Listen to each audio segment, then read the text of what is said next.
ಇಲ್ಲ, ಕೋಲಾರದ್ದು ನಿನ್ನೆ ಸಂಜೆನೇ ನಮ್ಮೆಲ್ಲ ಸಚಿವರು ಮತ್ತು ಶಾಸಕರು ಹೈಕಮಾಂಡ್ ತೀರ್ಮಾನಕ್ಕೆ ಬದ್ಧವಾಗಿರ್ತೀವಿ ಅಂತ ಹೇಳಿದ್ರು. ಸೊ ನಾನು ಸಹ ನಮ್ಮ ಕಾನ್ಸ್ಟಿಟ್ಯೂನ್ಸಿಗೆ CM ಸಾಹೇಬರು ಪ್ರಚಾರಕ್ಕೆ ಒಂದು ದಿನ ಆಹ್ವಾನಿಸಕ್ಕೆ ಬಂದೆ.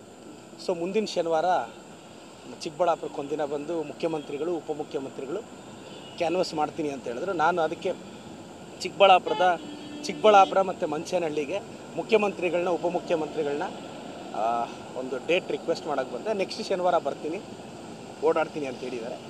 ಆ ಕಾರಣಕ್ಕೆ ಬಂದೆ. ಇನ್ನೇನು ಇವತ್ತು ಎನಿ ಟೈಮ್ ಟಿಕೆಟ್ ಡಿಕ್ಲೇರ್ ಆಗ್ಬೋದು ಅನ್ನೋ ಭರವಸೆ ಇದೆ. ಸಾಲ್ವ್ ಆಯ್ತು ಸರ್? ಯಾರಿಗೆ? ಕೋಲಾರದು ನನಗೆ ಗೊತ್ತಿರೋ ಪ್ರಕಾರ ಬಹುತೇಕ ಸಾಲ್ವ್ ಆಗಿದೆ. ಅದು CM ಸಾಹೇಬರು DCM ಸಾಹೇಬರು ಹೆಗಲಿಗೆ ಬಿಟ್ಟಿದ್ದಾರೆ ಎಲ್ಲರೂ. ಇದು ಚಿಕ್ಕಬಳ್ಳಾಪುರದಂತೂ ಆಲ್ರೆಡಿ ಕ್ಲಿಯರ್ ಆಗಿದೆ. ಇನ್ನೇನು ಕೆಲವೇ ಕ್ಷಣಗಳಲ್ಲಿ ಯಾವಾಗಾದರೂ ಅನೌನ್ಸ್ ಆಗ್ಬೋದು ಸರ್. ಸರ್ ನಿನ್ನೆ ಸಭೆಯಲ್ಲಿ ನೀವು ಕೂಡ ಇದ್ರಿ, ಏನಾಯಿತು ಸರ್ ಅಲ್ಲಿ? ಅದು ಪಾರ್ಟಿಯ ಇಂಟರ್ನಲ್ ಮ್ಯಾಟರ್ಸು, ಮೋಸ್ಟ್ಲಿ ಮಾತಾಡಬೇಡ ಅಂತ ಹೇಳಿದ್ದಾರೆ. ಇಲ್ಲ, ಕೋಲಾರದ್ದು ನಿನ್ನೆ ಸಂಜೆನೇ ನಮ್ಮೆಲ್ಲ ಸಚಿವರು ಮತ್ತು ಶಾಸಕರು ಹೈಕಮಾಂಡ್ ತೀರ್ಮಾನಕ್ಕೆ ಬದ್ಧವಾಗಿರ್ತೀವಿ ಅಂತ ಹೇಳಿದ್ರು. ಸೊ ನಾನು ಸಹ ನಮ್ಮ ಕಾನ್ಸ್ಟಿಟ್ಯೂನ್ಸಿಗೆ CM ಸಾಹೇಬರು ಪ್ರಚಾರಕ್ಕೆ ಒಂದು ದಿನ ಆಹ್ವಾನಿಸಕ್ಕೆ ಬಂದೆ. ಸೊ ಮುಂದಿನ ಶನಿವಾರ ಚಿಕ್ಕಬಳ್ಳಾಪುರಕ್ಕೆ ಒಂದಿನ ಬಂದು ಮುಖ್ಯಮಂತ್ರಿಗಳು ಉಪಮುಖ್ಯಮಂತ್ರಿಗಳು ಕ್ಯಾನ್ವಸ್ ಮಾಡ್ತೀನಿ ಅಂತ ಹೇಳಿದ್ರು. ನಾನು ಅದಕ್ಕೆ